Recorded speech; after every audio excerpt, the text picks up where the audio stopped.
बोले भक्तवत्सल भगवान की श्री राधे श्री राधे श्री राधे।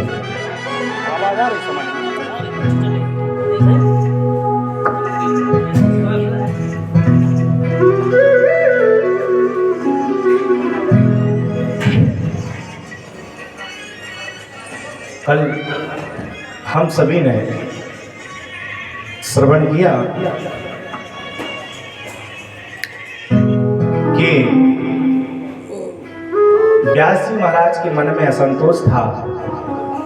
नारद जी की प्रेरणा से कमी का पता चला और उन्होंने श्रीमद् भागवत महापुराण जैसे दिव्य पावन ग्रंथ की रचना की और 18,000 श्लोकों की संगीता बनकर के प्रकट हो गई। आवाज यार खींच रहा हूँ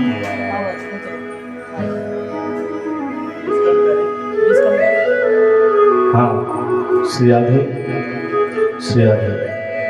बढ़ा दो आवाज को बढ़ा दो, बीस थोड़ा कम कर दो। श्री राधे श्री राधे। तो संगीता बनकर के तैयार हो गई। व्यास जी ने सोचा ये परमहंसों की संगीता है तो परमहंस को ही देनी चाहिए। सुखदेव महामुनि का ध्यान आया है, अपने शिष्यों को कुछ श्लोक श्रवण कराए पढ़ाए तो कहा यत्र तत्र गुनगुनाओ। जहां सुखदेव महामुनि होंगे कानों में जब श्लोक पढ़ेंगे, आपके यहां तक आवाज अच्छी आ रही है? हमारी आवाज अच्छी आ रही? श्री राधे। जब श्लोक कान में पढ़ेंगे तो दौड़े चले आएंगे।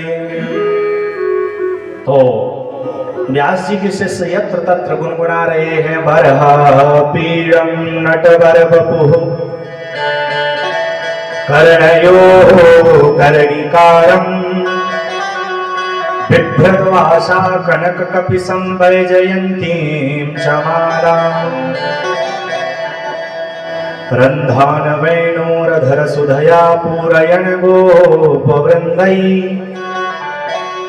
वृन्दारण्यं स्वपदरमणं प्राविशद गीत कीर्ति। सुंदरता का वर्णन किया पहले श्लोक में। बरहा पीड़म नटवर बपु।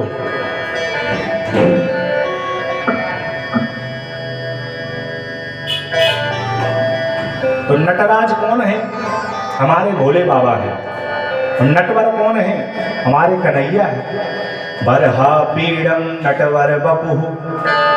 भगवान जब जब मोर पंख धारण किए हैं, पीताम्बर को डाले हैं, बनमाली घनश्याम गायों को चराते हुए, बांसुरी का वादन करते हुए, ग्वालों से कीर्ति का श्रवण करते हुए वृंदावन में प्रवेश कर रहे हैं।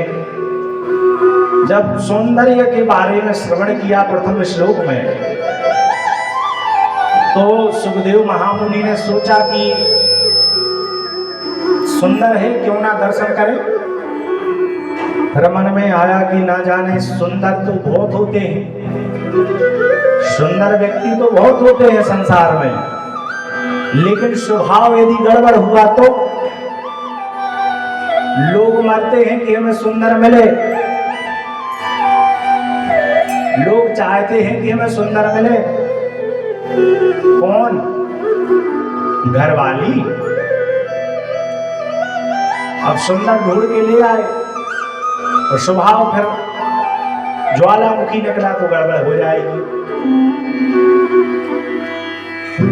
तो जब इनने श्लोक का श्रवण किया कि सुंदर तो बहुत है पर स्वभाव ना जाने कैसा होगा, तो फिर समाधि में बैठ गए। तो व्यास जी के शिष्यों ने दूसरा श्लोक गुनगुनाया। माइक नहीं बनाया, माइक नहीं बनाया, आवाज खींच रहा है, इसको सही करो भाई। आवाज तेज कर दो, कुछ भी कर दो, ये खींच रहा है गला।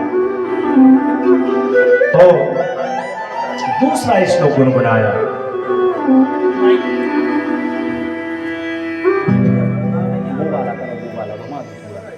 बोने जो बाल जो बोने जो तेज है पूरा हां दे दे श्री राधे अरे यार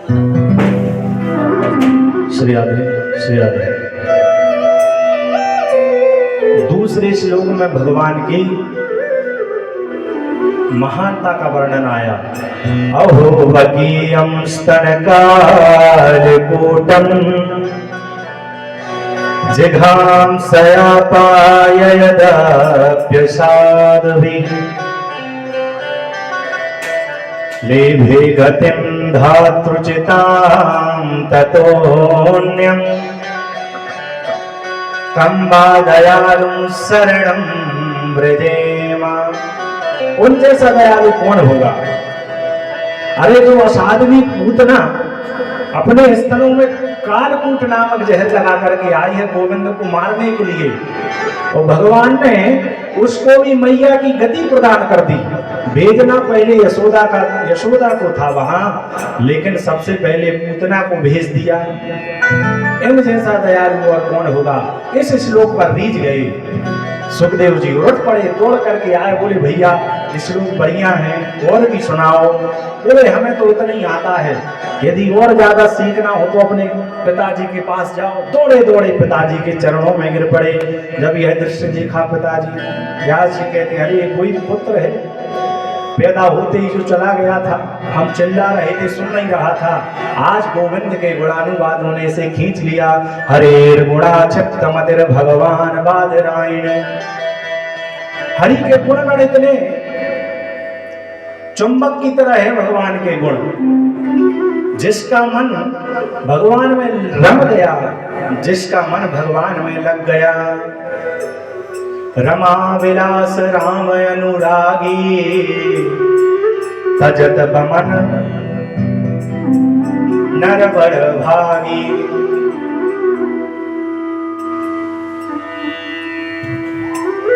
जिसका मन भगवान श्री के चरणों में लग गया, वो फिर अन्यत्र अपने मन को नहीं लगाता। दौड़ करके आए, प्रणिपात किया है सुखदेव महामुनि ने पिताजी के चरणों में और कहा, हे पिताजी, हे पावन संगीता, आप हमें श्रवण कराएं।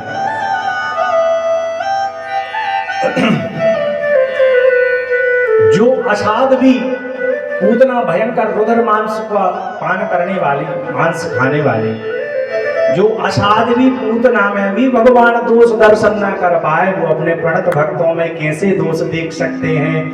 जने भुवन प्रभु माने न काबू, हरि दीन बंधुवती मृदुल स्वभाव।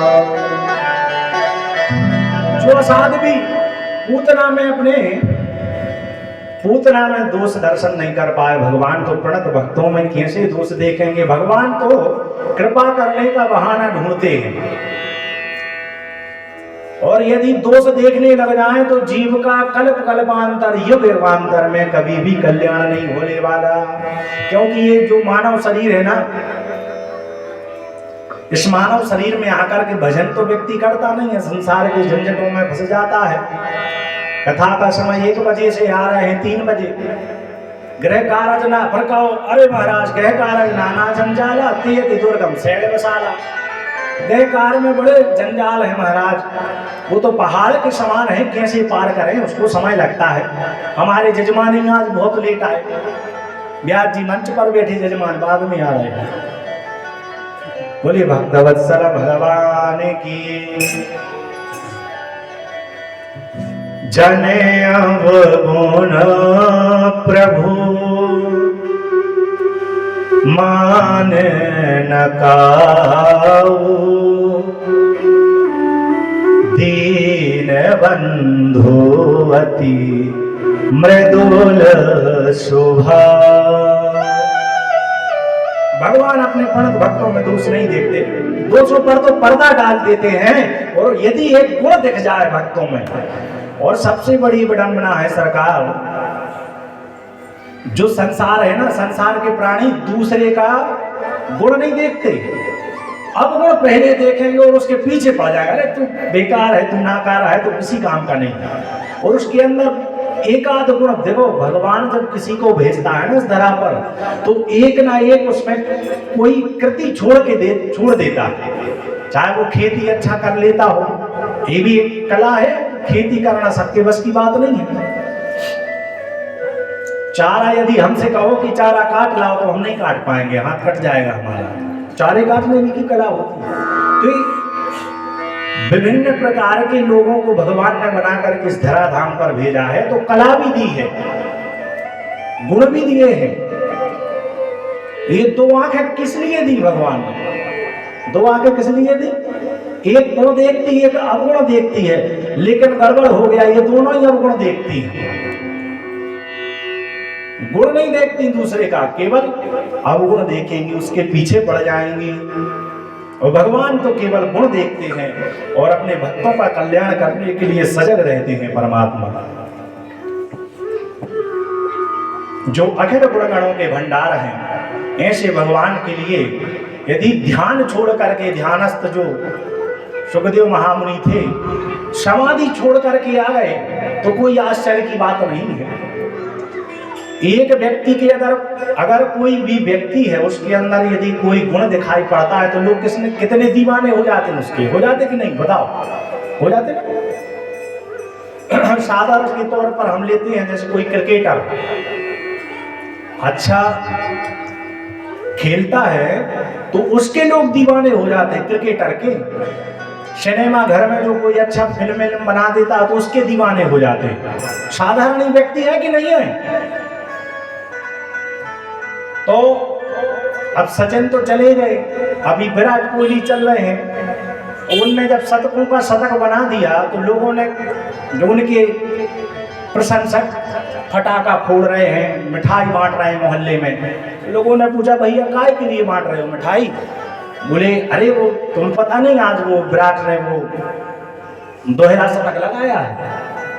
अच्छा, बोले तुम्हारे रिश्तेदार हैं? बोले रिश्तेदार नहीं, तो यार आना होगा पुराना। बोले वो भी नहीं, जान पहचान? बोले नहीं, मिले हो कभी? बोले नहीं। तो फिर किस लिए? बोले ऐसे ही मन लग गया, प्रेम हो गया उनसे। जब साधारण व्यक्ति के प्रति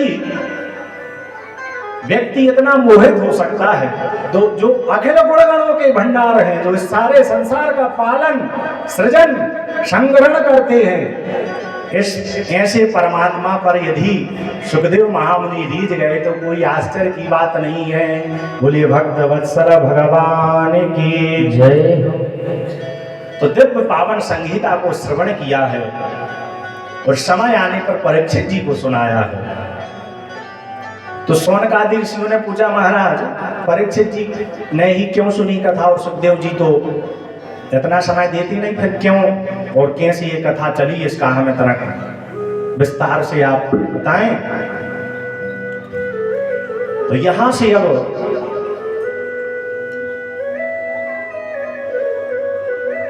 परीक्षित जी का चरित्र प्रारंभ होता है। यदा मृधे कौरव संजयानां वीरेश्वथो वीरगतिं गतेषु वृकोदरा विद्धगदा विवर्षा भगनोरुदण्डे धृतराष्ट्रपुत्रे। सूत जी कहते हैं, ऋषियों ये उस समय की बात है जब महाभारत के अंतिम युद्ध में भीमसेन की गधा ने दुर्योधन के जंगा को तोड़ दिया। उरुदंड टूट गए दुर्योधन के, पड़ा है रणभूमि में, कहार रहा है। गिद्ध ऊपर से दृष्टि डाल रहे हैं, मरे सब पड़े हैं। तो गिद्ध तो मांस ही खाते हैं, तो गिद्ध मांस नोच नोच करके खा रहे हैं, इसको भी मृत समझ करके इसके पास में भी आते हैं। तो बेचारा असह्य है, भगा रहा है उनको, बड़ा कष्ट है दुर्योधन को। उसी समय अश्वत्थामा आया। अश्वत्थामा ने कहा, अरे मित्र, तुम्हारी ऐसी दुर्दशा देख करके मुझसे तो रहा नहीं जा रहा, बड़ा कष्ट हो रहा है हृदय में। मैंने तुम्हारा नमक खाया है दुर्योधन, बताओ मैं क्या कर सकता हूं तुम्हारे लिए। तो दुर्योधन ने कहा कि हम 100 थे, एक नहीं बचे। हम 100 भाई थे, एक नहीं बचा। और पांडव 5 थे, एक भी नहीं मरा। 5 में से यदि एक मर जाए तो चित्त को शांति मिल जाए। तो बोले ठीक है। रणभूमि की धूल को उठा करके मस्तक से लगा दिया दुर्योधन ने। बोले हम तुम्हें सेनापति नियुक्त करते हैं। न सेना बची है न पति बचे हैं, न सेना बची है न पति बचे हैं, और सेनापति बनने चला है अश्वत्थामा। तो काक उलूक न्याय से इसने हमला भोला पांडवों के शिविर पर। काक उलूक न्याय का मतलब समझे? कौवा को देखता है रात्रि में और उल्लू को देखता है दिन में। ऐसा ही है क्या? गलत है कह रहा है।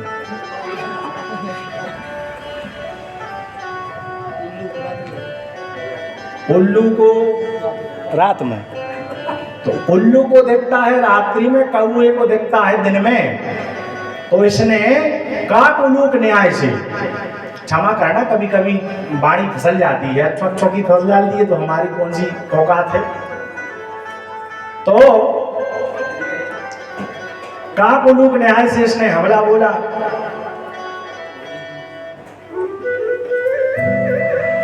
इधर भगवान तो सब सर्वंतर्यामी है, जानते हैं सब कुछ। पांडव को विजय श्री प्राप्त हुई है, इसलिए भगवान पांडवों को विजय का जो समारोह है, विजय की जो खुशी है, उसको मनाने के लिए यमुना के किनारे ले गए। तो जो पांडवों का शिविर था वो खाली था, तो उसमें पांडवों के 5 पुत्र आकर के लेट गए। जैसे ही अश्वत्थामा आया, उनको सोया पाया, तो इसने समझा ये पांडव ही हैं और उनके सिरोच्छेद कर दिया। सोते हुए पांडवों के बालकों को मार डाला और उनके सिरों को थैले में भरा, अब जिसमें भी भरा हो, कपड़े में रखा हो, लेकर के गया दुर्योधन के पास में। दुर्योधन के पास में जैसे ही दूर से आता दुर्योधन ने देखा, तो दुर्योधन तो बड़ा प्रसन्न हो गया। बोले काम हो गया? बोले हाँ, 5 को मार डाला मैंने। बोले तुम एक की बात कर रहे थे? बोले अच्छा। भीम का सिर दिखाओ, उसने बहुत मारा मुझे, जांघें तोड़ डाली, पहले भीम का सिर देखना चाहता हूँ। तो उसने जैसे ही वो भीम के पुत्र का सिर दिखाया, तो उसने जैसे ही देखा दुर्योधन ने, बड़ा कष्ट हुआ दुर्योधन को। अरे अभागे, तूने ये क्या कर डाला? तूने तो मेरे वंश में पानी देने वाला भी नहीं छोड़ा। ये पांडव नहीं, ये तो पांडव पुत्र हैं। जितना प्रसन्न हुआ दुर्योधन, उतना ही दुखी हुआ और उसने अपने प्राणों को त्याग दिया। इधर अश्वत्थामा घबरा गया कि यदि पांडव जीवित है तो अब मैं बचने वाला नहीं हूं। घबराया अश्वत्थामा, भागा है वहां से। सुबह जैसे ही द्रौपदी बच्चों को जगाने के लिए शिविर के पास पहुंची है, तो देखा है उन्होंने रक्त की धार बह रही है। अंदर जाके देखा तो धड़ पड़े हुए हैं बच्चों के, सिर नहीं है। ये दृश्य जब किसी माँ ने देखा, कोई माँ जब ये दृश्य देखे तो उसके हृदय पर क्या बीतेगी। ये दृश्य जब द्रौपदी ने देखा तो चीत्कार करके, छाती पीट पीट करके रोने लगी।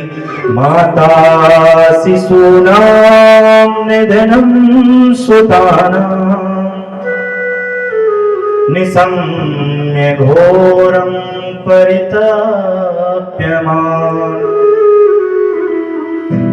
छाती पीट पीट करके द्रौपदी रोने लगी। पांडवों को पता चला, दौड़े दौड़े आए हैं। जब यह देखा है अर्जुन ने, तो अर्जुन ने तो गांडीव उठा लिया, प्रतिज्ञा कर ली, हे द्रौपदी तुम रो मत। जिसने भी ये कुकृत्य किया है, मैं उसको छोड़ूंगा नहीं। और भगवान को लेकर के साथ में रथ में बैठ करके चल पड़े हैं ढूंढने के लिए। पता चल गया अर्जुन को यह कृत्य अश्वत्थामा ने किया है। अश्वत्थामा डर गया, ब्रह्मास्त्र चलाया है। भगवान की आज्ञा से अर्जुन ने भी ब्रह्मास्त्र छोड़ा, दोनों को शांत किया अर्जुन ने। तो जैसे ही अर्जुन ने पकड़ा है अश्वत्थामा को, ले जाने लगे, तो भगवान ने कहा इसको यही मार डालो। मत्तम प्रमत्तम मुनमत्तम सुप्तम बालम स्त्रियम जड़म। धर्म वेदता पुरुष स्त्री को,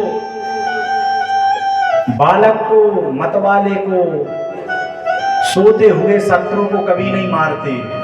इसने गड़बड़ किया है, सोते हुए बालकों को मार डाला।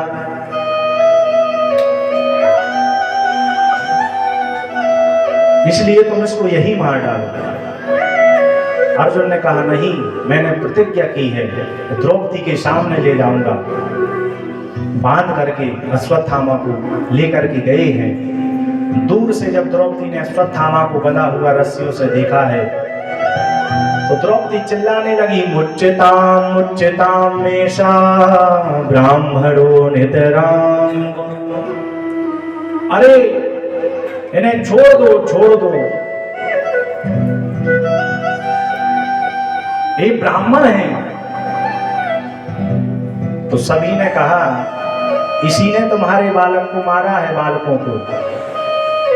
बोले वो तो ठीक है, बालकों को मारा है, लेकिन ये ब्राह्मण पुत्र हैं और कोई नहीं, तुम्हारे गुरु पुत्र हैं जिन्होंने तुम्हें ये धनुर्विद्या सिखाई।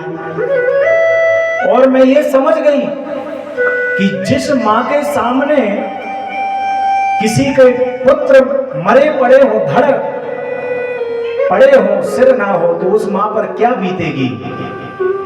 मैं समझ गई कि पुत्र का वियोग क्या होता है। अब मैं दूसरी माँ को इस समय नहीं धकेलना चाहती। अरे इनकी माँ के पास में अब केवल इनके बेटे का अवलंब है, क्योंकि द्रोणाचार्य तो अब रहे नहीं। कृपी जो इनकी माँ है वो ही केवल बची है, इसलिए तुम इनको छोड़ दो। व्यास जी महाराज द्रौपदी की इस महानता को 6 विशेषणों से समलंकृत करते हैं। धर्मम न्यायम सकरुणम निरव्यलीकम समम। द्रौपदी धर्म में स्थित होकर के कह रही हैं। धर्म क्या बोलता है कि ब्राह्मण मारने योग्य नहीं है। द्रौपदी कोई साधारण नहीं है, पंच कन्याओं में नाम आता है द्रौपदी का। और साक्षात भगवान को कृष्णा कह करके बुलाते हैं, गोविंद। अयोनिज है द्रौपदी, अयोनिज है, यज्ञ पुण्य से प्रकट हुई है द्रौपदी, साधारण नहीं है। लोग कहते हैं द्रौपदी ने कहा कि अंधे का पुत्र अंधा, ये महाभारत में कहीं नहीं लिखा, उनने नहीं कहा ये।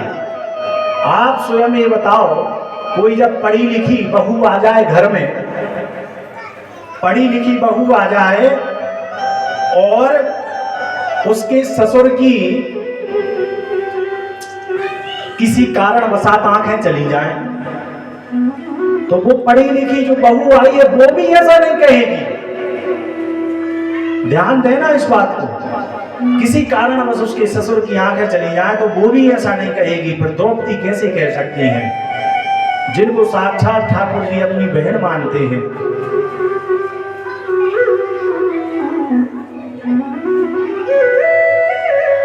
एक और भ्रम पाल रखा है लोगों ने। लोग कहते हैं कि भगवान ने सुदर्शन चक्र छोड़ा और सुदर्शन चक्र जब लौट करके आया तो उनकी उंगली कट गई।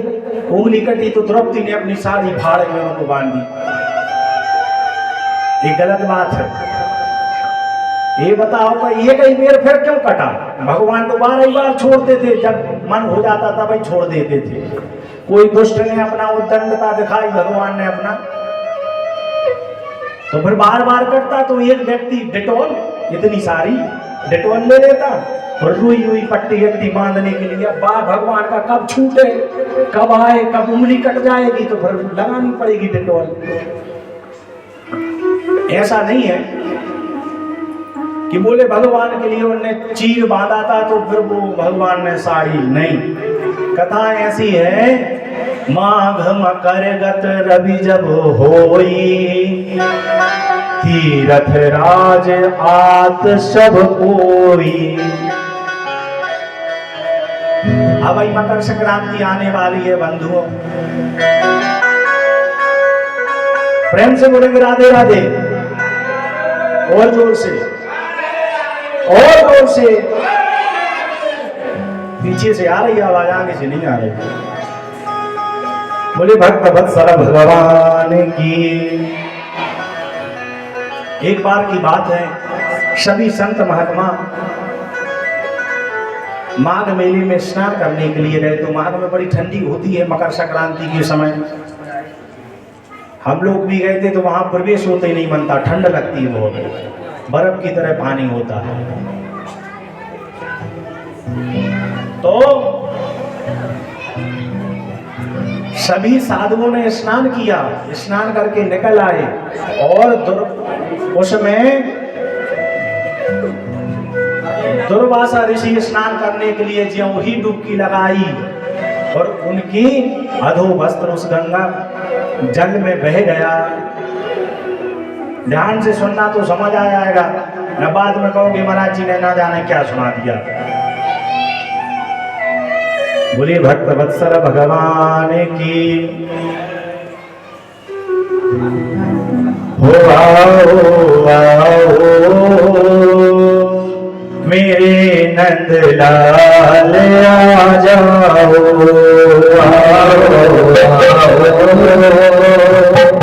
मेरे